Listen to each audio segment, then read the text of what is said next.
اس کمی کو پورا کرنے کے لیے انہوں نے فیصلہ کیا کہ ان 23 پلانٹس میں سے صرف ایک پلانٹ دوبارہ شروع کیا جائے۔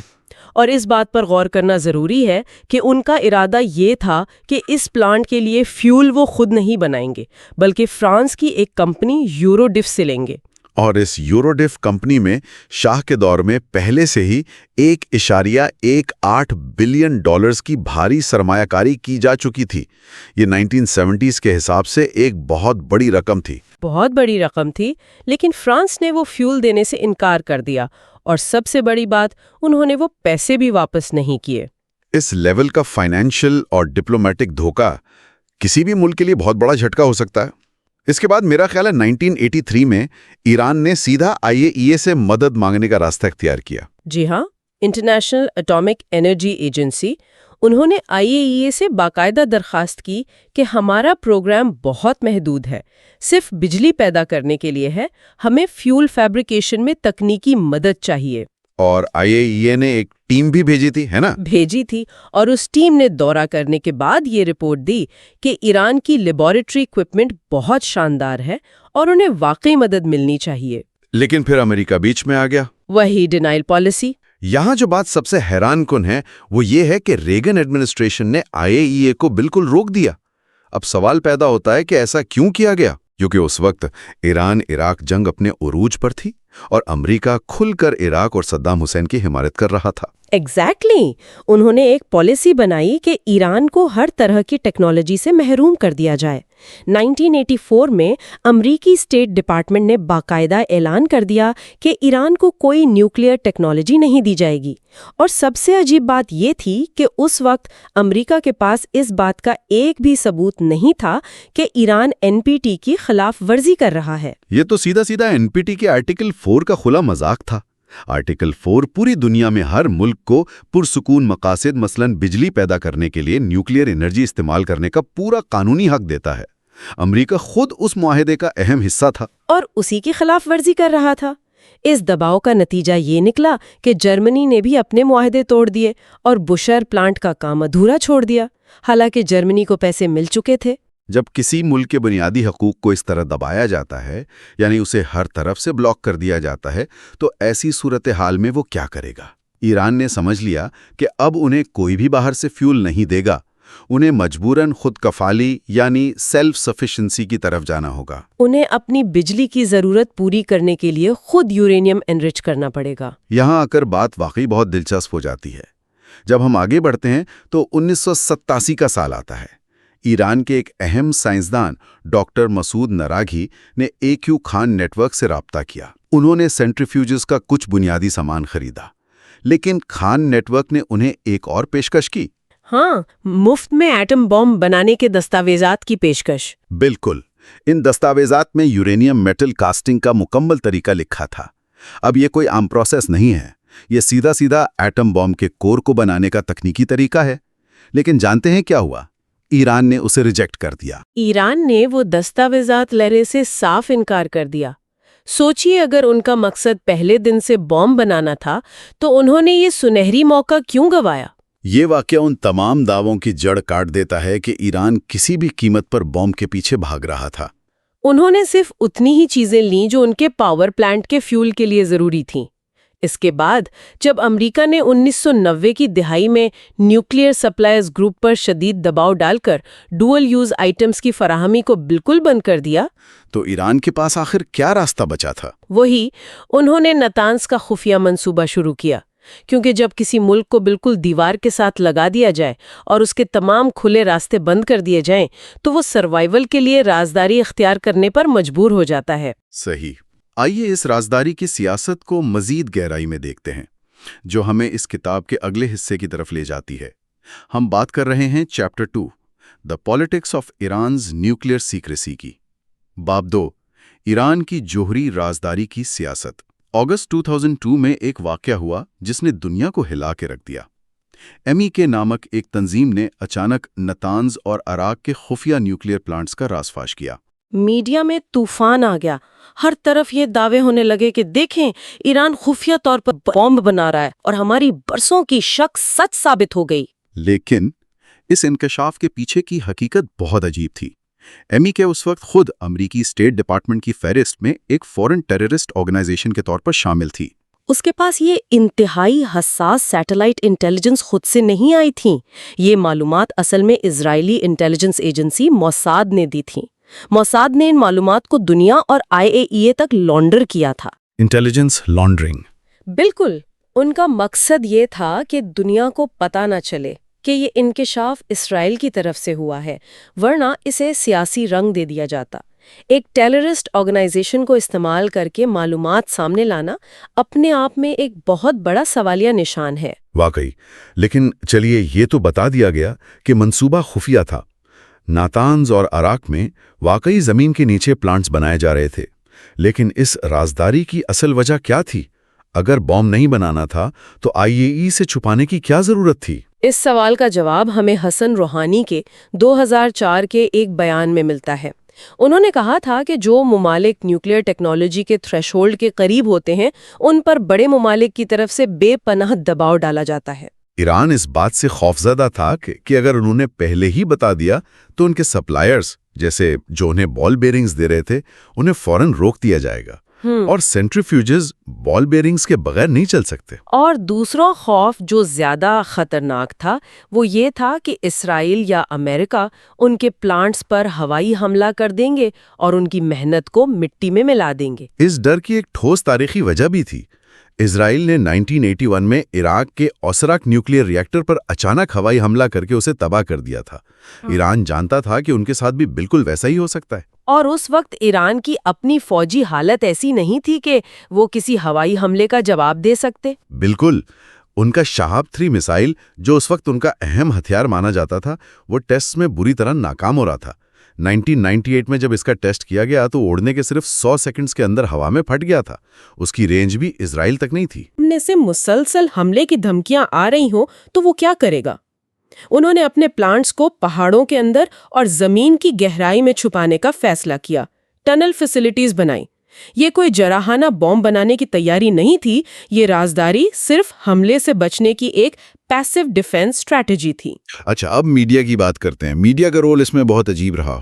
اگر ہم اس کو بڑی تصویر کے ساتھ جوڑیں تو ہمیں میڈیا کا کردار اور اس کی تباہ کاریاں سمجھ آنا شروع ہوتی ہیں۔ فیبروری 2003 میں جب IAEA کے ڈائریکٹر جنرل محمد البرادعی نے نتانز اور دوسری اہم جگہوں کا دورہ کیا تو انہیں کالا الیکٹرک کمپنی نامک ایک فیسلٹی میں کچھ انوائرمنٹل سویپس لیے۔ یہ وہی چھوٹی سی روئی یا کپڑے کے ٹکڑے ہوتے ہیں جنہیں مشینز پر پھیرا جاتا ہے مائکروسکوپک ریڈیو ایکٹیو ذرات چیک کرنے کے لیے۔ صحیح، ان سوائپس کے نتیجے میں انہیں انرچڈ یورینیم کے کچھ ذرات ملے۔ بس پھر کیا تھا، میڈیا نے اس بات کو پکڑ لیا اور اسے ایسی شکل دی جس کا حقیقت سے کوئی تعلق نہیں تھا۔ امریکی میڈیا جیسے LA ٹائمز اور NPR نے بغیر تحقیق کے چیخ چیخ کر عوام کو بتانا شروع کر دیا کہ ایران 18 سال سے مسلسل خفیہ ایٹم بم بنا رہا ہے۔ انہوں نے لفظ مسلسل کو اس طرح جوڑا جیسے وہاں روزانہ فیکٹریز میں بم بن رہے ہوں، جبکہ زمینی حقیقت اس میڈیا ٹرائل سے بالکل مختلف تھی۔ IAEA کی اپنی رپورٹ کے انیکسیا میں واضح طور پر لکھا تھا کہ کالا الیکٹرک کمپنی میں سینٹریفیوج ٹیسٹ صرف 1999 اور 2002 میں ہوئے تھے، صرف چند مہینوں کے لیے، اور وہ بھی بہت معمولی مقدار میں کیے گئے تھے، صرف مشینز چیک کرنے کے لیے۔ لیکن میڈیا کی نیوز کوریج میں اس وقفے کو پوری طرح نظر انداز کر دیا گیا، ایک فالس نیریٹو بنایا گیا۔ اور یہاں پر سب سے بڑی اور حیران کن بات یہ ہے کہ امریکہ اور ان کی انٹیلیجنس ایجنسیز کو یہ سب کچھ پہلے سے پتا تھا۔ یہ سن کر واقعی دھچکا لگتا ہے۔ دنیا کو یہ ایسے دکھایا گیا جیسے کوئی بہت بڑا راز اچانک دریافت ہو گیا ہو، لیکن یہ راز تھا ہی نہیں۔ ڈاکٹر نراغی، جنہوں نے AQ خان نیٹ ورک سے سینٹریفیوجز خریدے تھے، وہ 1992 میں امریکہ آئے تھے۔ جی، انہوں نے باقاعدہ CIA سے ملاقات کی اور انہیں ایران کے سارے منصوبے بتا دیے۔ انہوں نے بتا دیا تھا کہ ایران نے سینٹریفیوج خریدنے کی کوششیں کی ہیں اور مقصد کیا ہے۔ امریکہ اور IAEA کی لیڈرشپ 90s کی دہائی سے ہی یہ اچھی طرح جانتے تھے کہ ایران اپنا نیوکلیئر پروگرام آگے بڑھانے کی کوشش کر رہا ہے۔ ٹیلیکسز اور کمیونیکیشنز کو مسلسل انٹرسیپٹ کیا جا رہا تھا۔ تو 2002 میں اچانک سامنے آنے والا یہ عظیم راز اصل میں ان کے لیے کوئی راز نہیں تھا، بلکہ یہ عالمی برادری کو دھوکہ دینے کے لیے رچایا گیا ایک سیاسی کھیل تھا تاکہ پابندیوں کو جواز فراہم کیا جا سکے۔ اس پوری ڈیبیٹ میں ایک اور بڑا پہلو ہے جس کا ذکر ضروری ہے، چین کا پہلو۔ اب ایک عام انسان یہ سوچ سکتا ہے کہ اگر ایران کا مقصد بم بنانا تھا ہی نہیں تو انہوں نے ان تجربات کو IAEA سے چھپایا کیوں جو انہوں نے نیچرل یورینیم کے ساتھ کیے تھے؟ اس کی وجہ بہت سادہ لیکن عالمی سیاست کی مجبوریوں سے جڑی ہوئی تھی۔ 1991 میں ایران نے چین سے 1.8 ٹن نیچرل یورینیم خریدا تھا۔ یہ ہتھیار بنانے والا یورینیم نہیں تھا۔ لیکن اس وقت چین اور امریکہ کے درمیان نیوکلیئر کوآپریشن ایگریمنٹ پر گفتگو چل رہی تھی۔ امریکہ چین پر مسلسل دباؤ ڈال رہا تھا کہ وہ ایران کے ساتھ تعاون نہ کرے۔ اگر ایران یہ راز IAEA کو بتاتا کہ اس کے پاس چین کا یورینیم ہے تو وہ رپورٹ فوراً امریکہ تک پہنچ جاتی، اور اس کا نتیجہ یہ نکلتا کہ امریکہ چین پر شدید پابندیاں لگا دیتا۔ چین کو اس بھاری دباؤ سے بچانے کے لیے اور اپنے اہم سپلائر کو کھونے کے ڈر سے ایران نے اس معلومات کو خفیہ رکھا۔ یعنی اس رازداری کا مقصد بم بنانا نہیں تھا بلکہ اپنے اتحادی ملک کو مشکل سے بچانا اور اپنے بچے کچے نیوکلیئر پروگرام کو زندہ رکھنا تھا۔ تو اس سب کا مطلب کیا ہے؟ اگر ہم اس پوری گفتگو کا نچوڑ نکالیں تو ایک اہم سبق سامنے آتا ہے۔ عالمی سیاست میں جو کہانی ہمیں پہلی نظر میں دکھائی جاتی ہے ضروری نہیں کہ وہ پورا سچ ہو۔ میں بالکل متفق ہوں۔ اس تفصیلی جائزے نے ہمیں سکھایا ہے کہ عالمی معاملات میں صرف کسی ملک کے ایکشن کو دیکھنا کافی نہیں ہوتا، بلکہ اس عمل پر ہونے والے ری ایکشن یعنی ایکسٹرنل پریشرز کو سمجھنا زیادہ اہم ہے۔ امریکہ کی ڈینائل پالیسی نے اصل میں ایک ایسا مسئلہ پیدا کیا جو پہلے وہاں موجود ہی نہیں تھا۔ ایران کو قانونی فیول لینے سے روکا گیا تو انہوں نے آخرکار خود اسے بنانے کا فیصلہ کیا، اور انہیں ہوائی حملے کا ڈر دلایا گیا تو انہوں نے پہاڑوں میں چھپ کر کام کرنا شروع کیا۔ سیاست، پابندیوں اور ڈر نے مل کر عالمی بحران کو جنم دیا۔ بالکل۔ اس سے ایک بہت اہم سوال پیدا ہوتا ہے۔ اگر ہم ٹھہر کر سوچیں کہ پچھلی 2 دہائیوں کا اتنا بڑا عالمی بحران جس پر کتنے ہی اجلاس ہوئے، کتنی پابندیاں لگیں، وہ محض مس انٹرپریٹیشنز اور ایک غلط ڈینائل پالیسی کے رد عمل پر مبنی تھا، تو عالمی سیاست میں آج ایسے اور کتنے مسائل ہیں جنہیں ہم بالکل غلط زاویے سے دیکھ رہے ہیں؟ ایسے کتنے کانفلکٹس ہیں جن کی بنیاد ویسی نہیں جیسی ہمیں بتائی جاتی ہے؟ صحیح بات ہے، صرف اس لیے کیونکہ ہمیں اصلی حقیقت یا اس مسئلے کا پہلا قدم بتایا ہی نہیں گیا، اور ہم میڈیا کے بنائے ہوئے نیریٹیوز کو ہی سچ مان لیتے ہیں۔ یہ بات واقعی انسانی ذہن کو عالمی واقعات پر نئے سرے سے سوچنے پر مجبور کر دیتی ہے۔ واقعی جب حقائق کی پرتیں اس طرح کھلتی ہیں تو دنیا کا نظریہ بدل جاتا ہے۔ تو بات کا آغاز کرتے ہیں چیپٹر 3 سے۔ اس باب کا عنوان ہے ایرانز ان نون نیوکلیئر پالیٹکس، یعنی ایران کی نامعلوم جوہری سیاست۔ اور اس باب کا آغاز ایک بہت ہی سنگین، ایک بہت ہی ہولناک تاریخی پس منظر سے ہوتا ہے۔ 1980 سے 88 تک جاری رہنے والی ایران اور عراق کی جنگ۔ بالکل، اور یہ وہ دور تھا جب صدام حسین نے سارین، سمان اور مسٹرڈ گیس جیسے کیمیائی ہتھیاروں کا بے دریغ استعمال کیا تھا۔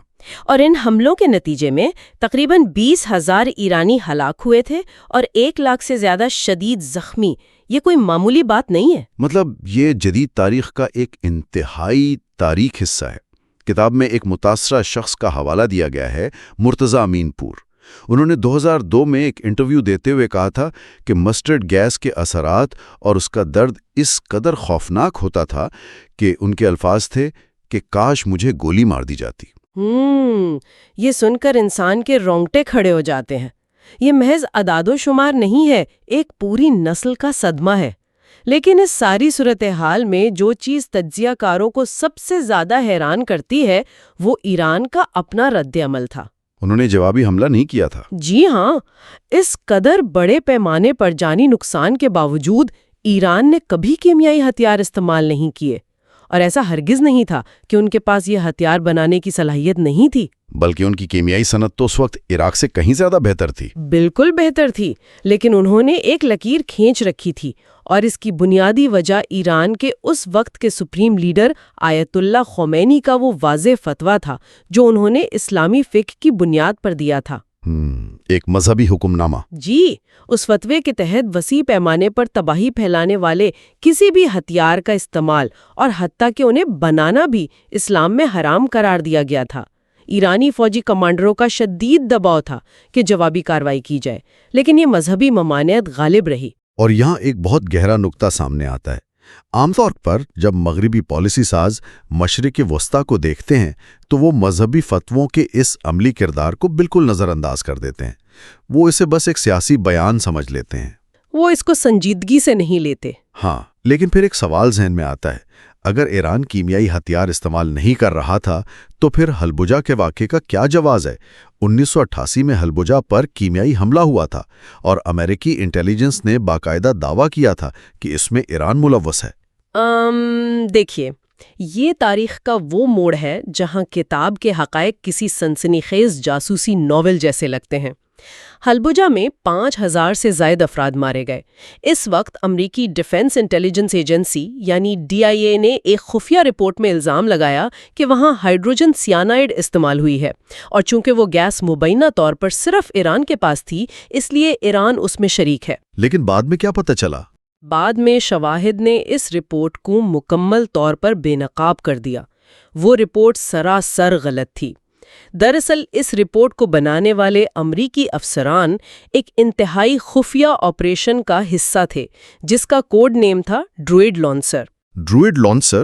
اور یہ وہی وقت تھا جب امریکہ عراق کی خفیہ مدد کر رہا تھا، صحیح؟ بالکل صحیح۔ ڈروئڈ لانسر کے تحت امریکی انٹیلیجنس عراق کو حساس سیٹلائٹ تصاویر دے رہی تھی تاکہ عراقی فضائیہ ایران پر درست بمباری کر سکیں۔ اب ذرا تصور کریں، اگر امریکی انٹیلیجنس تسلیم کر لیتی کہ حلبجہ کا سارا حملہ صدام حسین نے کیا ہے، تو بین الاقوامی سطح پر امریکہ بھی اس جنگی جرم میں بالواسطہ شریک سمجھا جاتا، کیونکہ وہ انہیں سیٹلائٹ انٹیلیجنس دے رہے تھے۔ بالکل۔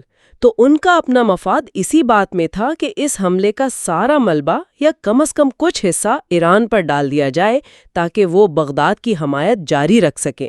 یہ تو واقعی حیران کن ہے۔ مطلب محض اپنے ایک خفیہ آپریشن کو چھپانے کے لیے ایک جعلی تاریخی بیانیہ گھڑ لیا گیا۔ اور دلچسپ بات یہ ہے کہ فتوے کی یہ روایت صرف اسی دہائی تک محدود نہیں رہی۔ موجودہ سپریم لیڈر آیت اللہ خامنائی نے بھی 2003 میں جوہری ہتھیاروں کے خلاف باقاعدہ ایک فتویٰ جاری کیا تھا، اور کتاب کے مطابق اس کا ایک داخلی مقصد بھی تھا۔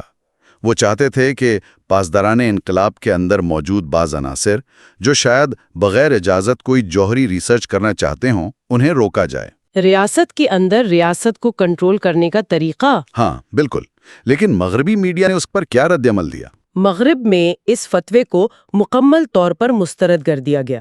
انہوں نے فوراً اسے تقیہ کا نام دے دیا، یعنی ان کے بقول یہ محض اپنے اصل عزائم کو چھپانے کے لیے بولا گیا جھوٹ تھا۔ مصنف نے اس رویے کو بے نقاب کرنے کے لیے دستاویزی ثبوت دیے ہیں۔ انہوں نے دکھایا کہ کس طرح پرانی اور جعلی رپورٹس کی بنیاد پر اس فتوے کو نظر انداز کیا گیا۔ مثال کے طور پر 1987 میں تودا پارٹی، جو سوویت یونین کی حامی تھی اور ایران میں کالعدم تھی، اس کا ایک مکمل طور پر جھوٹا اقتباس مغربی میڈیا میں اچھالا گیا، صرف یہ ثابت کرنے کے لیے کہ خامنائی شروع سے بم بنانا چاہتے تھے۔ بالکل۔ اور 2012 میں بھی یہی کچھ ہوا۔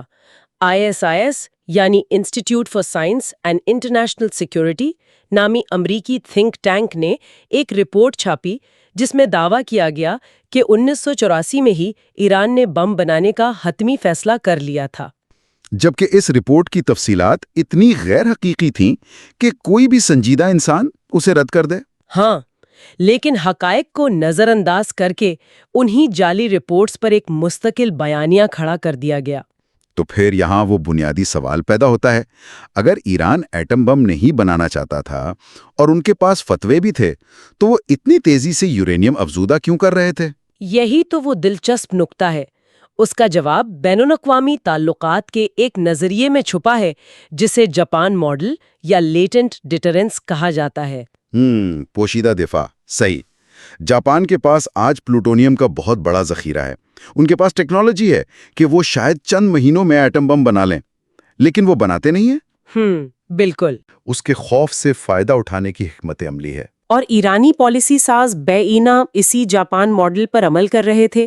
ان کا مقصد یورینیم افزودگی اور جوہری سائنس کے پورے چکر پر عبور حاصل کرنا تھا تاکہ امریکہ یا کسی اور طاقت کے ممکنہ حملے کو روکا جا سکے۔ اور میرے خیال میں اس افزودہ یورینیم کا ایک اور مقصد بھی تھا۔ ہاں، کتاب اسے سودے بازی کے مہرے یا بارگیننگ چپس کا نام دیتی ہے۔ ہاں، مطلب وہ جانتے تھے کہ جب تک مذاکرات کی میز پر مغرب کو پریشان کرنے والی کوئی ٹھوس چیز نہیں ہوگی، امریکہ پابندیاں نہیں ہٹائے گا، جیسے 2009 کا یورینیم کے تبادلے کا مجوزہ معاہدہ۔ بالکل، اور ایک جذبہ اور بھی تھا جس نے اس معاملے کو پیچیدہ کیا، اور وہ تھی شدید ایرانی قوم پرستی۔ نیشنلزم۔ 2003 میں جب مغرب نے دباؤ ڈالا کہ افزودگی مکمل بند کی جائے، تو یہ ایرانی عوام کے لیے صرف ایک سائنسی پروگرام بند کرنے کا مسئلہ نہیں رہا، یہ قومی غیرت اور خود مختاری کا مسئلہ بن گیا۔ مصنف اس کا موازنہ 1950 کی دہائی کی تیل قومیانے کی تحریک سے کرتے ہیں۔ مصدق کے دور کی تحریک۔ جی ہاں، جیسے اس وقت غیر ملکی قبضے کو مسترد کیا گیا تھا، اب جوہری پروگرام سائنسی ترقی کی علامت بن چکا تھا۔ یہ بہت زبردست تقابل ہے۔ مطلب کسی بھی ایرانی صدر کے لیے اس حق سے پیچھے ہٹنا سیاسی خودکشی کے برابر تھا۔ عوام کا دباؤ اتنا تھا کہ حکومت ہتھیار نہیں ڈال سکتی تھی۔ بالکل ایسا ہی ہے۔ تو یہ تو ہو گئے وہ داخلی اور دفاعی محرکات جو ایران کی پالیسی چلا رہے تھے، لیکن تصویر کا دوسرا رخ کیا تھا؟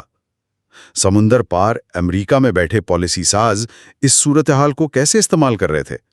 اس کے لیے ہم سیدھا چیپٹر 4 کی طرف چلتے ہیں۔ جی، چیپٹر 4، جس کا عنوان ہے جوہری خوف کے امریکی سیاسی محرکات، یعنی US Political Origins of the Nuclear Scare۔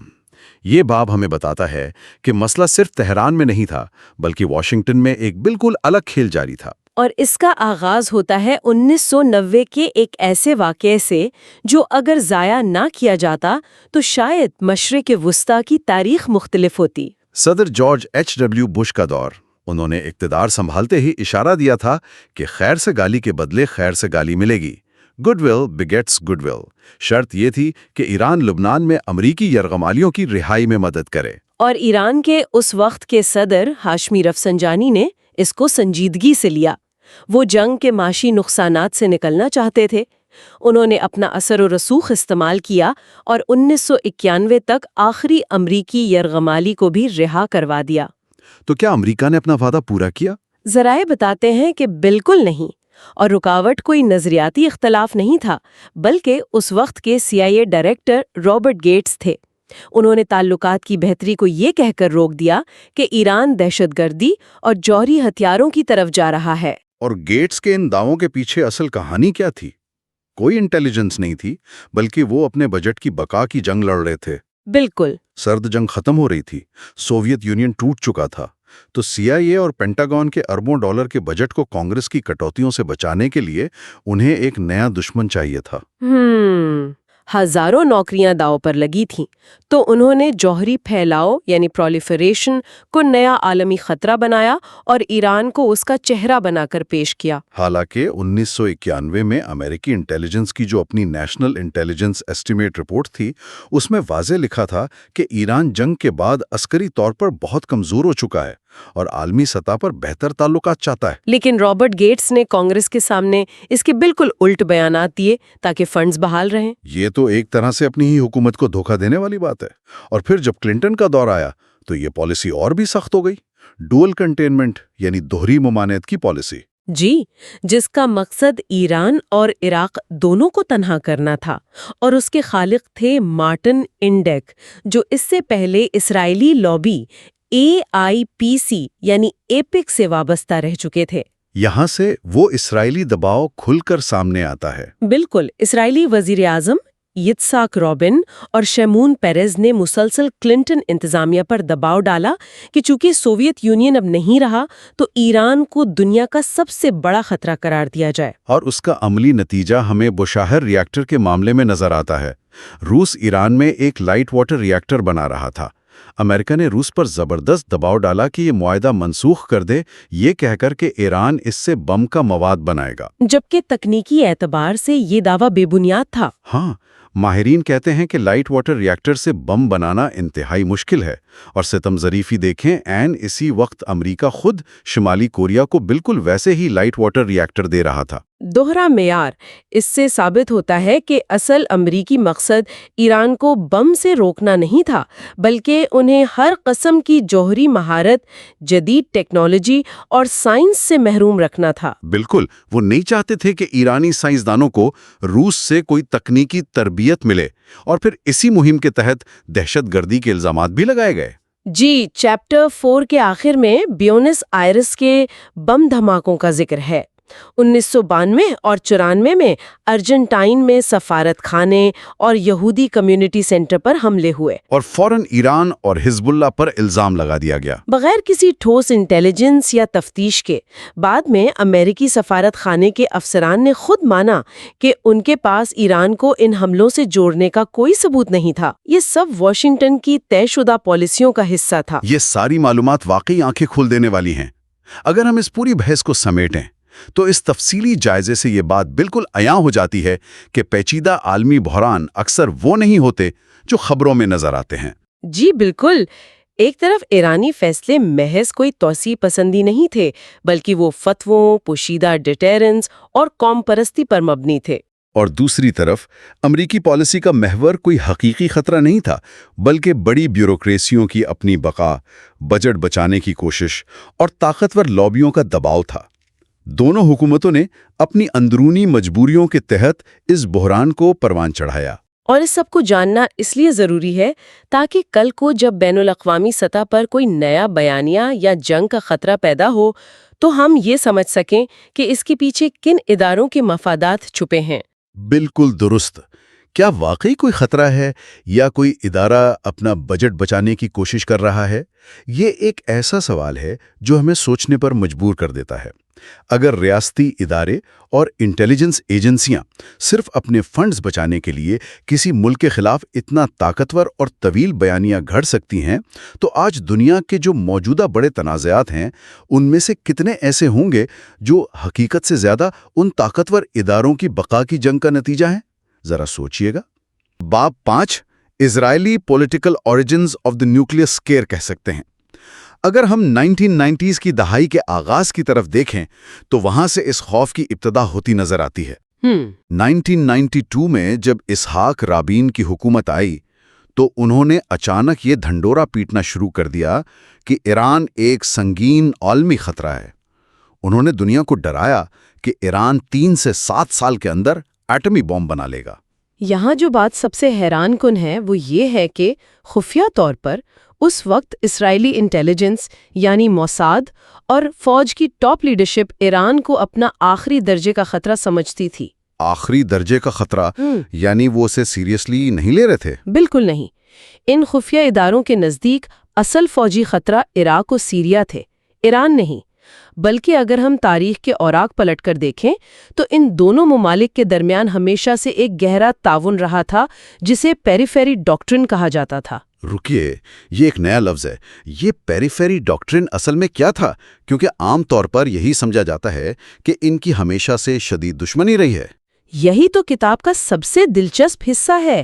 اس حکمت عملی کا بنیادی مقصد یہ تھا کہ عرب ممالک کے درمیان گھرے ہونے کی وجہ سے اس علاقے کی غیر عرب طاقتوں کے ساتھ گہرے اور خفیہ تعلقات قائم کیے جائیں۔ اچھا، اور ایران اس کا حصہ تھا؟ ایران اس منصوبے کا سب سے اہم حصہ تھا۔ ان دونوں کے درمیان اتنا قریبی فوجی اور معاشی تعاون تھا کہ 1970s میں انہوں نے مل کر پروجیکٹ فلاور کے نام سے ایک منصوبہ شروع کیا۔ یہ $2 بلین کا منصوبہ تھا جس کے تحت دونوں نے مل کر جدید ترین میزائل بنائے۔ حیرت کی بات ہے۔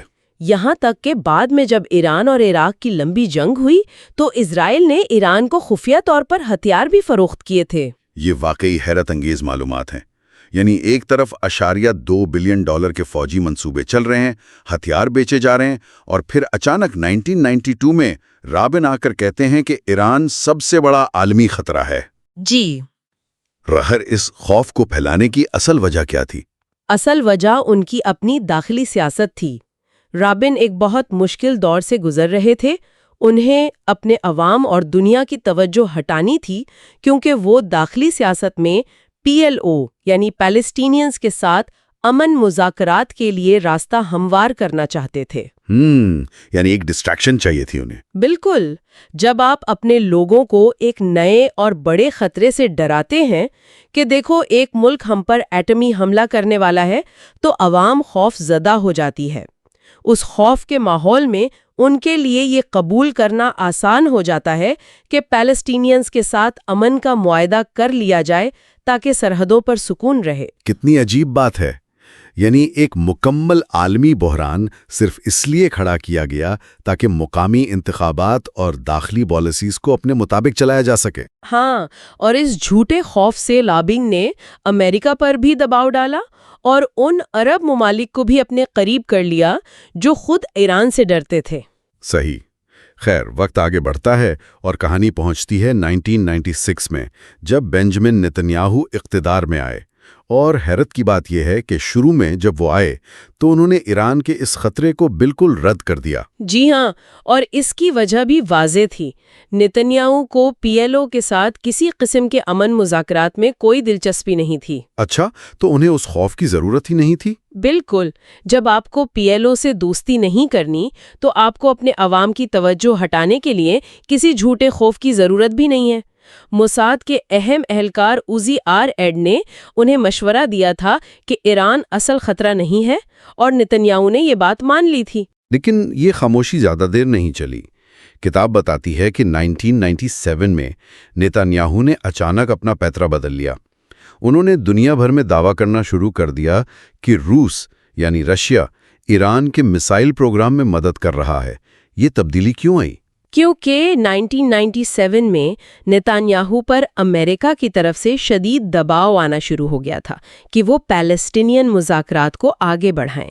اس دباؤ سے بچنے اور امن کے عمل کو تاخیر کا شکار کرنے کے لیے انہوں نے روس اور ایران کا یہ نیا شوشہ چھوڑا۔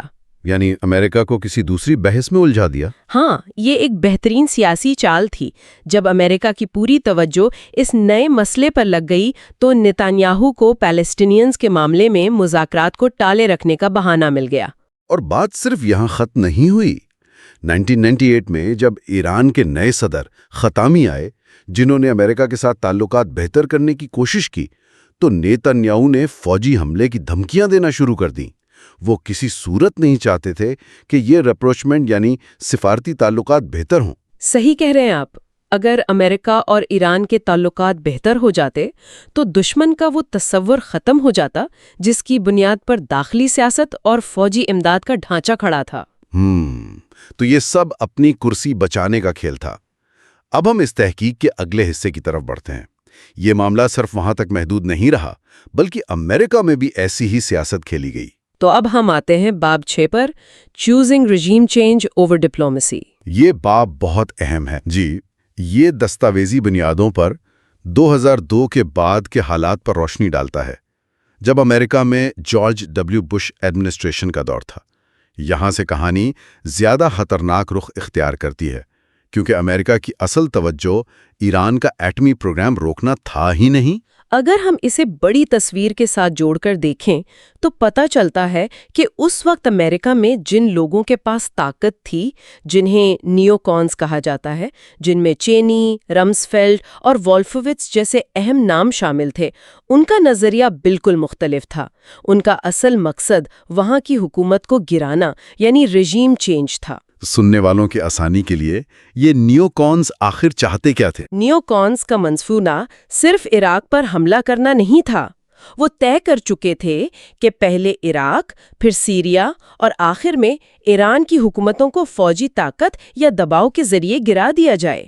ان کا خیال تھا کہ جب امریکن فوج عراق میں فتح حاصل کرے گی تو ایران کے لوگ خود ہی بغداد کی طرف دیکھ کر بغاوت کر دیں گے۔ اس سوچ کی وجہ سے انہوں نے سفارت کاری کے دروازے بند کر دیے۔ یہاں آ کر معاملہ واقع حیران کن ہو جاتا ہے۔ کتاب میں 2003 کے ایک ایسے واقعے کا ذکر ہے جو عام خبروں میں سامنے نہیں لایا گیا۔ 2003 میں ایران نے سوئس ایمبیسڈر کے ذریعے امریکہ کو ایک مکمل امن کی پیشکش کی تھی۔ اور یہ کوئی معمولی خط نہیں تھا۔ بالکل، اس پیشکش میں انہوں نے اپنے ایٹمی پروگرام میں مکمل شفافیت، عالمی دہشت گردی پر مذاکرات اور یہاں تک کہ القاعدہ کے خلاف تعاون کی پیشکش کی تھی۔ لیکن امریکہ نے اس شاندار پیشکش کو فوراً رد کر دیا، بلکہ اس سوئس ایمبیسڈر کو دانت بھی پلائی گئی۔ آخر کیوں؟ وجہ صاف تھی۔ اگر وہ اس پیشکش کو قبول کر کے مذاکرات شروع کر دیتے تو اس کا مطلب یہ نکلتا کہ امریکہ ایران کی موجودہ حکومت کو تسلیم کر رہا ہے، اور جیسا کہ ہم نے پہلے بات کی، ان کا اصل خواب تو اس حکومت کو گرانا تھا۔ وہ چاہتے تھے کہ ایران بغیر کسی شرط کے گھٹنے ٹیک دے۔ اسی دوران ایک اور کردار کہانی میں داخل ہوتا ہے، جان بولٹن۔ بولٹن اس مسئلے کو UN سیکیورٹی کونسل میں لے جانا چاہتے تھے۔ جب IAEA کے چیف محمد البرادعی نے جھوٹی رپورٹس بنانے سے انکار کر دیا تو بولٹن نے انہیں ہٹانے کی ناکام کوشش بھی کی۔ جی، اور جب وہاں کامیابی نہیں ملی تو انہوں نے پارچن ملٹری سائٹ کی تصویریں میڈیا اور ISI یعنی institute for science and international security کو لیک کر دی تاکہ جھوٹا دباؤ بنایا جا سکے۔ تو پارچن انسپیکشن کی اصل کہانی کیا ہے؟ جب عالمی ادارے کی ٹیم وہاں جانچ کے لیے گئی تو انہیں کیا ملا؟ 2005 میں IAEA کے اعلیٰ اہلکار ہائنونن کی نگرانی میں پارچن کا معائنہ کیا گیا۔ ایران نے پورے پارچن کمپلیکس کو 4 حصوں یعنی کوارڈرنٹس میں تقسیم کر دیا۔ IAEA کی ٹیم نے اپنی مرضی سے سیمپلز لیے، لیکن وہاں سے کسی بھی قسم کے ایٹمی ہتھیار بنانے کا کوئی ثبوت نہیں ملا۔ کچھ بھی نہیں؟ بالکل نہیں۔ ثبوت ملتا بھی کیسے جب وہاں ایسا کچھ تھا ہی نہیں۔ اس سارے ہنگامے کے دوران یورپ کا کیا کردار تھا؟ کتاب بتاتی ہے کہ یورپ کے 3 بڑے ممالک یعنی UK، فرانس اور جرمنی، جنہیں EU3 کہا جاتا ہے، وہ امریکہ کی جارحانہ پالیسی سے خوفزدہ تھے۔ انہیں ڈر تھا کہ امریکہ ایران پر فوجی حملہ کر دے گا۔ اسی خوف کی وجہ سے انہوں نے خود آگے بڑھ کر ایران کے ساتھ مذاکرات کیے اور تہران اور پیرس ایگریمنٹس کیے۔ لیکن 2005 میں کونڈولیزا رائس نے یورپ پر شدید دباؤ بنایا کہ وہ ایران سے کسی بھی قسم کی انرچمنٹ یعنی فرزودگی کا حق چھین لیں۔ سننے والوں کے لیے یہ انرچمنٹ کا مسئلہ اتنا اہم کیوں تھا؟ دیکھیے، اگر یورینیم کو کم سطح پر خالص کیا جائے تو وہ بجلی بنانے والے ری ایکٹر میں استعمال ہوتا ہے، اگر اعلیٰ سطح پر ہو تو بم بنتا ہے۔ ایران کا حق تھا کہ وہ امن کے مقاصد کے لیے کم سطح کی انرچمنٹ کرے، لیکن امریکہ نے ضد پکڑ لی کہ انہیں ایک ذرہ بھی انرچمنٹ کی اجازت نہیں ہونی چاہیے۔ تو اس سب کا مطلب کیا ہے؟ یہ عالمی دباؤ اور یہ ضد آخر دنیا کو کس طرف لے گئی؟ اس کا نتیجہ ایک بہت بڑی مس کیلکولیشن کی صورت میں نکلا۔ مارچ 2005 میں ایران نے ایک بہت لچکدار پیشکش رکھی کہ وہ صرف فیول راڈز بنائیں گے جنہیں ویپنز میں استعمال نہیں کیا جا سکتا۔ لیکن یورپ نے امریکہ کے دباؤ میں آ کر اسے رد کر دیا۔ جی، یورپ کو لگتا تھا کہ ایران کمزور ہے۔ وہ انتظار میں تھے کہ انتخابات میں نرم مزاج رافسنجانی جیت جائیں گے، لیکن نتیجہ الٹ آیا اور ہارڈ لائنر احمد نژاد جیت گئے۔ مذاکرات ٹوٹ گئے اور ایران نے انرچمنٹ واپس شروع کر دی۔ یعنی جس پروگرام کو روکنے کے لیے اتنا بڑا خوف پھیلایا گیا، انہی غلط فیصلوں نے اسے مزید آگے بڑھا دیا۔ اس کہانی سے یہ ظاہر ہوتا ہے کہ ساتھی خبریں اصل تصویر کو کس طرح چھپا لیتی ہیں۔ بالکل، عالمی دشمنیاں خلائی میں پیدا نہیں ہوتی، ان کے پیچھے وقت کے سیاستدانوں کی داخلی ضرورتیں اور دوسرے ممالک کو دبانے کی حکمت عملی ہوتی ہے۔ تنقیدی سوچ اس دور میں بے حد ضروری ہے تاکہ ہم انفارمیشن اوور لوڈ سے بچ سکیں۔ آج ہم نے دیکھا کہ کس طرح بنا کسی سیاسی جھکاؤ کے صرف سورسز کے مطابق یہ سامنے آیا کہ اسرائیل اور امریکہ میں داخلی سیاست اور رجیم چینج نے اس پورے بحران کو جنم دیا۔ اس سے ایک اہم سوال پیدا ہوتا ہے، اگر تاریخ میں عالمی سطح کے ایٹمی بحران صرف اور صرف داخلی سیاست اور ووٹ بینک کو بچانے کے لیے بنائے گئے، تو کیا آج کی تازہ ترین خبریں اور عالمی دشمنیاں بھی کسی ایسی ہی خفیہ سیاسی کہانی کا پردہ تو نہیں؟ یہ ایک ایسی بات ہے جس پر ہم سب کو خود تحقیق کرنی چاہیے۔ بہت ہی زبردست سوال ہے یہ۔ چیپٹر 7 دی IAE comes up empty پر نظر ڈالتے ہیں تو اس پورے واقعے کا پس منظر کافی واضح ہو جاتا ہے۔ یہ 2003 سے 2008 کے درمیان کا دور تھا۔ ہاں، 2003 سے 2008 کا وقت۔ اس وقت IAE یعنی بین الاقوامی ادارہ برائے جوہری توانائی کے جو ڈائریکٹر تھے محمد البرادعی، وہ اس کوشش میں تھے کہ ایران کے جوہری پروگرام کی تحقیق کو مکمل کر کے کسی طرح سفارتی حل نکالا جائے۔ البرادعی کا مقصد ایک ٹرانسپیرنٹ تحقیق تھی، لیکن ان کے اپنے ہی ادارے میں موجود دوسرے اعلیٰ عہدیدار جن میں اولی ہائنونن اور پیئر گولڈشمٹ تھے وہ اس تحقیق کو کسی اور ہی راستے پر لے جانا چاہتے تھے۔ انہیں شبہ تھا کہ یہ کوئی خفیہ ہتھیار بنانے کا منصوبہ ہے؟ جی، اور یہاں سے عالمی سیاست کا اصل کھیل شروع ہوتا ہے۔ ان دستاویزات کے مطابق امریکہ اور اسرائیل کے لیے سب سے بڑا مسئلہ یہ تھا کہ اگر البرادعی کی تحقیق میں ایران کو کلین بل آف ہیلتھ مل جاتا تو ان کا سیاسی دباؤ بنائے رکھنے کا جواز ہی ختم ہو جاتا۔ بالکل۔ فارمر بش ایڈمنسٹریشن کی نیشنل سیکیورٹی کونسل کی سٹاف اسپیشلسٹ ہلیری مین لیوریٹ، انہوں نے اپنی تجزیے میں واضح نشاندہی کی تھی کہ امریکہ دراصل چاہتا ہی نہیں تھا کہ ایران IAEA کے ساتھ تعاون کرے۔ یعنی وہ چاہتے تھے کہ مسئلہ الجھا رہے، ہاں، تاکہ بین الاقوامی پابندیوں کا سلسلہ جاری رکھا جا سکے۔ اور اس مقصد کو پورا کرنے کے لیے چھوٹی چھوٹی فنی باتوں کو بہت بڑا بنا کر پیش کیا گیا۔ اس کی ایک بڑی مثال وہ سینٹریفیوج کنٹامینیشن والا معاملہ ہے۔ آلودگی والا ایشو، وہ بہت اہم تھا۔ ہوا کچھ یوں کہ IAEA کو ایران کے سینٹریفیوجز پر ہائیلی انرچ یورینیم یا HEU کے مائکروسکوپک ذرات ملے۔ جیسے ہی یہ خبر باہر آئی، میڈیا نے آسمان سر پر اٹھا لیا۔ دی نیو یارک ٹائمز نے تو واضح سرخی لگا دی تھی کہ ایران میں بم بنانے کا مواد مل گیا ہے، جبکہ حقیقت میں جب IAEA کے اپنے ہی سائنسدانوں نے ان ذرات کا تجزیہ کیا تو ان کی اپنی بصیرت آفروز تحقیق نے ثابت کیا کہ یہ آلودگی باہر سے منگوائے گئے پرزوں پر پہلے سے موجود تھی۔ یہ پرزے بلیک مارکیٹ کے ذریعے پاکستانی اور رشین سپلائی نیٹ ورک سے آئے تھے۔ یہ ایک بے حد اہم فنی نکتہ ہے جسے میڈیا نے غول دیا۔ کیسے مطلب؟ تھوڑا اس فنی نکتے کو واضح کریں۔ ان کی میٹل میں پیوست ہو جاتے ہیں۔ آئسوٹوپک سگنیچر ٹیسٹ سے یہ بالکل واضح ہو چکا تھا کہ ان ذرات کا DNA ایران کی اپنی پیدائش نہیں تھا۔ سائنس نے خود ثابت کر دیا تھا کہ یہ ایران نے نہیں بنایا؟ جی ہاں، لیکن اس واضح سائنسی ثبوت کے باوجود جب IAEA کی آفیشل رپورٹ چھپتی تھی تو دباؤ میں آ کر اس کے آخر میں لکھ دیا جاتا تھا کہ دیگر امکانات کا جائزہ لیا جا رہا ہے۔ صرف شک کی فضا برقرار رکھنے کے لیے؟ بالکل، عوام کو یہ نہ لگے کہ معاملہ کلیئر ہو گیا ہے۔ اور P2 سینٹریفیوجز کے ساتھ بھی یہی کہانی دہرائی گئی۔ ہینین کو لگتا تھا کہ ایران نے 1995 سے 2002 کے درمیان ان سینٹریفیوجز پر کام کیا ہے، جبکہ ایران کا موقف تھا کہ انہوں نے پارٹس کے مسائل اور سپلائی نیٹ ورک پر بھروسہ نہ ہونے کی وجہ سے یہ کام روک دیا تھا۔ اور بعد میں تحقیق سے ایران کی یہ وضاحت بالکل درست ثابت ہوئی۔ انہیں شروعاتی دور میں ہی اتنے ناقص پرزے ملے تھے کہ انہوں نے پروجیکٹ کو آگے بڑھانا مناسب نہیں سمجھا تھا۔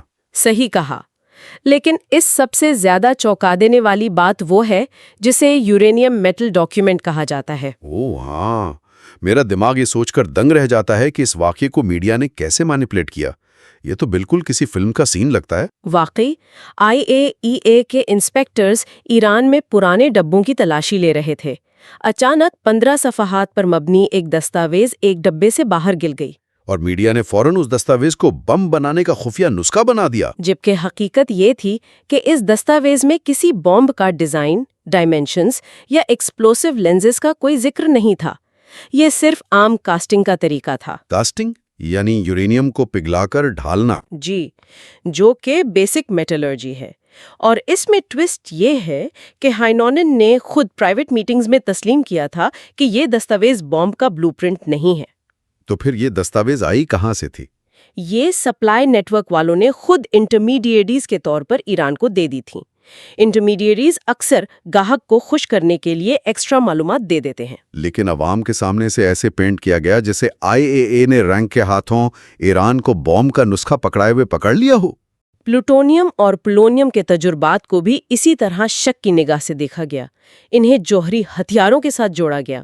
حالانکہ ٹھوس تحقیق نے ثابت کیا کہ یہ صرف ملی گرامز اور مائکرو گرامز میں بیسک سائنٹیفک ریسرچ تھی۔ پولونیم کا استعمال نیوکلیئر بیٹریز بنانے کے لیے ہوتا ہے جو کہ اسپیس سیٹلائٹس میں توانائی فراہم کرتی ہیں۔ ایران نے واضح کیا تھا کہ یہ ان کے اسپیس پروگرام کی ریسرچ تھی۔ اسی طرح غاچین مائنی کا معاملہ سامنے لایا گیا۔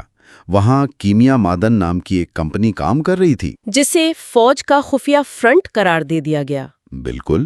امریکن انٹیلیجنس اور IAEA کے کچھ لوگوں نے دعویٰ کیا کہ یہ فوجی منصوبہ ہے جبکہ دستاویز نے ثابت کر دیا کہ یہ AOI یعنی سویلین اٹامک انرجی آرگنائزیشن کا باقاعدہ سویلین منصوبہ تھا۔ ان تمام باتوں کے بعد 2007 کا سال کافی اہم ثابت ہوا۔ ایران اور IAEA کے درمیان تمام مسائل کو حل کرنے کے لیے ایک ورک پروگرام پر اتفاق ہوا۔ اور ایران نے تمام سوالات کے درست جوابات دیے بھی۔ محمد البرادعی تو ان فائلز کو کلوز کرنے کے خطوط لکھ چکے تھے۔ لیکن ہائنونین نے امریکہ اور اس کے اتحادیوں، خاص طور پر ایمبیسڈر شلٹے کے دباؤ میں آ کر ہر فائل کے آخر میں یہ کلوز ڈال دیا کہ IAEA جب چاہے ان مسائل کو دوبارہ کھول سکتی ہے۔ یہ ایک عجیب مذاق تھا۔ مسئلہ حل بھی ہو گیا ہے اور اسے لٹکا کر بھی رکھا گیا ہے۔ اور یہاں میڈیا کی رپورٹنگ دیکھیں۔ واشنگٹن پوسٹ اور نیو یارک ٹائمز نے ان رپورٹس کی جن میں ایران کی وضاحتوں کو درست تسلیم کیا گیا تھا، بالکل الٹ کوریج کی۔ انہوں نے عوام کو یہ تصور دیا کہ ایران تعاون نہیں کر رہا۔ ایمبیسڈر شولٹے تو یہاں تک چاہتے تھے کہ ایران سے زبردستی کا کنفیشن یعنی اقبال جرم کروایا جائے۔ دباؤ اتنا شدید تھا۔ اچھا، اب حیرت اس بات پر ہوتی ہے کہ جب IAEA کی تحقیق میں یہ پرانے تمام الزامات غلط ثابت ہو رہے تھے اور فائل بند ہونے والی تھی، تو اچانک ایک نیا معاملہ سامنے آ گیا جس نے سب کچھ بدل دیا۔ اور یہاں سے ہم آگے بڑھتے ہیں chapter 8 the mystery of the laptop documents کی طرف۔ سننے والوں کے لیے یہ اس ڈیپ ڈائیو کا سب سے تہلکہ خیز حصہ ہونے والا ہے۔ بالکل، یہ 2004 کی بات ہے جب اچانک ایک لیپ ٹاپ منظر عام پر آتا ہے۔ اس میں 1000 سے زائد صفحات پر مبنی دستاویزات تھیں، جسے پروجیکٹ 111 کا نام دے کر دعویٰ کیا گیا کہ یہ ایران کے خفیہ جوہری ہتھیار کی تفصیلات ہیں۔ لیکن اس لیپ ٹاپ کے بارے میں جو کہانیاں پھیلائی گئیں وہ خود آپس میں اتنی متضاد تھیں کہ عقل دنگ رہ جاتی ہے۔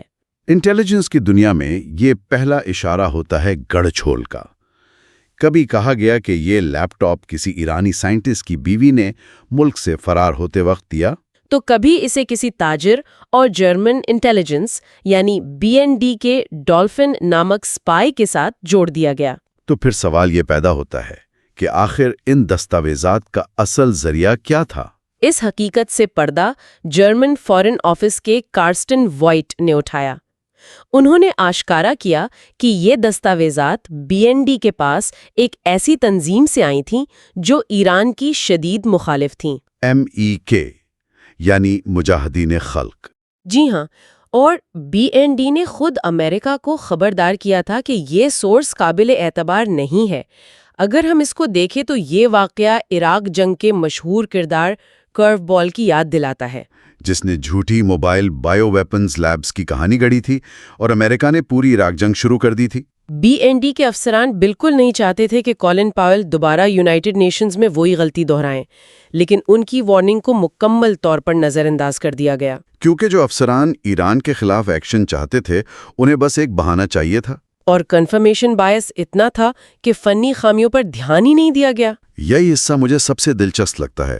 جب انڈیپینڈنٹ تحقیق دانوں نے ان لیپ ٹاپ دستاویزات کا غور سے جائزہ لیا تو ان میں حیرت انگیز فنی غلطیاں تھیں، جیسے کہ شہاب 3 میسائل کا ری انٹری وہیکل کا ڈیزائن۔ بالکل، دستاویزات میں جس شہاب 3 میسائل کی نوز کون کو جوہری ہتھیار کے مطابق تبدیل کرنے کے ڈیزائن تھے وہ ڈنس کیپ شیپ کے تھے، تکونے شیپ والے۔ ہاں، جبکہ ایران وہ ڈیزائن برسوں پہلے ترک کر چکا تھا۔ اصل میں ایران ایک نیا بیبی باٹل یعنی ٹریکونک نوز کون والا میسائل ٹیسٹ کر چکا تھا جسے انتہائی خفیہ رکھا گیا تھا۔ بنانے والوں کو نئے میسائل کی خبر ہی نہیں تھی۔ پرانے میسائل پر نئے بم کا ڈیزائن فٹ کرنا ایسا تھا جیسے پرانی سائیکل پر نیا انجن لگانا۔ اور صرف یہی نہیں، یورینیم کنورژن فلو شیٹس میں جو کیمیائی معدن سے منسوب تھیں ایسی فنی غلطیاں تھیں جنہیں خود ہائنونن نے تسلیم کیا۔ گنیش مائن پروجیکٹ، جسے پروجیکٹ 5.15 کہا گیا، اس کی تاریخ اصل تاریخ سے ملتی ہی نہیں تھی۔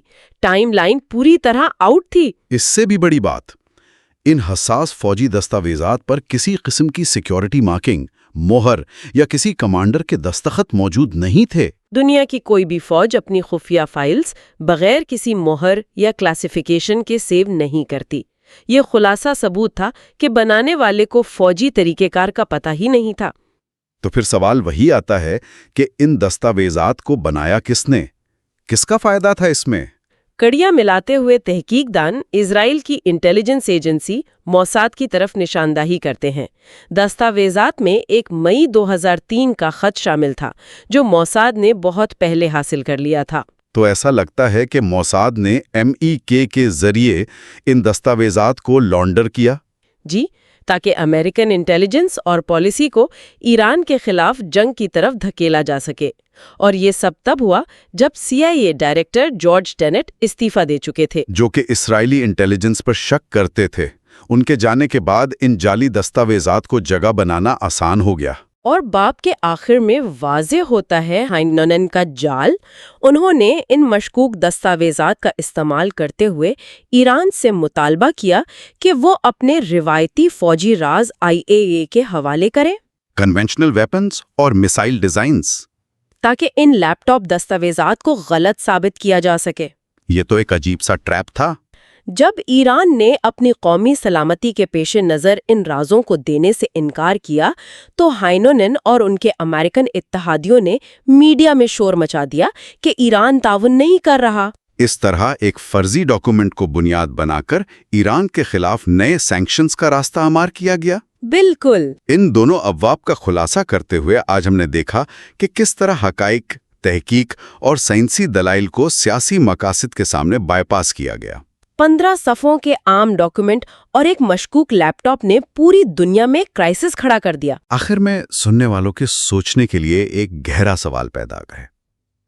آج کی اس انفارمیشن اوورلوڈ کے دور میں، جہاں فیک نیوز عام ہے، ہاں، جب دنیا کے سب سے بڑے بین الاقوامی تحقیقی ادارے جو حقائق اور سائنس پر مبنی ہونے کا دعویٰ کرتے ہیں، عالمی طاقتوں کے سیاسی دباؤ میں آ کر اپنی ہی تحقیق کو دبا سکتے ہیں یا پھر فرضی دستاویزات کو سچائی بنا کر پیش کر سکتے ہیں، تو پھر ہم عام لوگ بین الاقوامی پابندیوں اور جنگوں کے پیچھے دی جانے والی وجوہات پر کیسے بھروسہ کر سکتے ہیں؟ کیا اصل جنگ میدان میں لڑی جاتی ہے یا خبروں اور دستاویزات کی اس خفیہ دنیا میں؟ Chapter 9 intelligence failure. اچھا، اس بات کی شروعات ہی ایک بہت زبردست بات سے ہوتی ہے۔ سب سے پہلی چیز جو ذہن کو جھنجھوڑتی ہے وہ امریکہ کی انٹیلیجنس کمیونٹی کا وہ رویہ ہے جو انہوں نے ایران کے معاملے میں اپنایا۔ اچھا، آئیے اس کی پرتیں کھولتے ہیں۔ انہوں نے بالکل وہی غلطیاں دہرائی نا جو عراق کے معاملے میں کی تھی؟ بالکل وہی۔ یہاں جو بات دلکش ہے وہ یہ ہے کہ یہ کوئی اتفاق نہیں تھا۔ CIA کے اندر نان پرولیفریشن سینٹر اور خاص طور پر WINPAC یعنی WINPAC جیسے ادارے بنائے گئے۔ یہ WINPAC بنیادی طور پر ہتھیاروں کے پھیلاؤ پر نظر رکھنے والا ادارہ تھا، صحیح؟ جی ہاں، لیکن حیرانی کی بات یہ تھی کہ ان میں جن لوگوں کو بھرتی کیا گیا وہ صرف ہتھیاروں کے تکنیکی ماہرین تھے۔ انہیں خطے کی سیاست کا کوئی علم نہیں تھا، مطلب نہ تاریخ نہ ثقافت۔ بالکل نہیں۔ ماہرین کو صرف یہ کام دیا گیا کہ ڈیٹا میں ہتھیار تلاش کریں۔ یہ تو وہی بات ہوئی کہ ہاتھ میں ہتھوڑا ہو تو ہر چیز کیل ہی لگتی ہے۔ بالکل، اور کتاب میں اس کو پاولوف کے کتے کی بہترین مثال سے سمجھایا گیا ہے۔ پاولوف کا ککا، وہ نفسیاتی تصور؟ جی، تجزیہ کاروں کو معلوم تھا کہ اگر وہ ہدف بنائے گئے ممالک میں خفیہ ہتھیار تلاش کریں گے تو انہیں کیا ملے گا؟ بجٹ اور ترقیاں؟ بالکل، انہیں بجٹ ملے گا، اثر و رسوخ بڑھے گا۔ انہوں نے ثبوت کا بوجھ ہی الٹ دیا تھا، یعنی ثابت کرنے کے بجائے کہ ہتھیار موجود ہیں، وہ یہ مطالبہ کرتے تھے کہ ثابت کرو کہ ہتھیار موجود نہیں ہے۔ جی، اب کسی چیز کی عدم موجودگی کو ثابت کرنا تو تقریباً ناممکن ہے نا؟ یہ تو بہت خطرناک مائنڈ سیٹ ہے۔ اور اسی باب میں ایک اور کہانی ہے، وہ خفیہ ایجنٹ ڈو کی کہانی۔ ہاں، ڈرو کی کہانی، یہ اس پوری ناکامی کا سب سے دردناک حصہ ہے۔ ڈرو کوئی عام تجزیہ کار نہیں تھا، وہ تو گراؤنڈ پر کام کرنے والا عربی اور فارسی کا ماہر ایجنٹ تھا۔ جی ہاں، اور مشرق وسطیٰ میں اس کے بہترین ذرائع تھے۔ اسے اپنے ایک انتہائی معتبر ایرانی ذریعے سے پتہ چلا کہ ایران کا ارادہ کبھی بھی افزودہ یورینیم کو ہتھیاروں میں تبدیل کرنے کا نہیں تھا۔ بالکل، وہ صرف سویلین مقاصد کے لیے ٹیکنالوجی چاہتے تھے۔ یہ ایک ایسی خبر تھی جو پوری امریکی خارجہ پالیسی کا رخ بدل سکتی تھی۔ لیکن جب ڈرو نے یہ رپورٹ اپنے سینئرز کو دی، جن میں جیمز پاویٹ بھی شامل تھے، تو اسے دبا دیا گیا، صحیح؟ جی، سختی سے دبا دیا گیا۔ اسے حکم دیا گیا کہ کوئی تحریری رپورٹ نہ بنائی جائے۔ لیکن کوئی بھی ادارہ اپنی ہی اتنی اہم اور مستند معلومات کو کیوں چھپائے گا؟ اگر ہم اسے بڑی تصویر کے ساتھ جوڑیں تو جواب مل جاتا ہے۔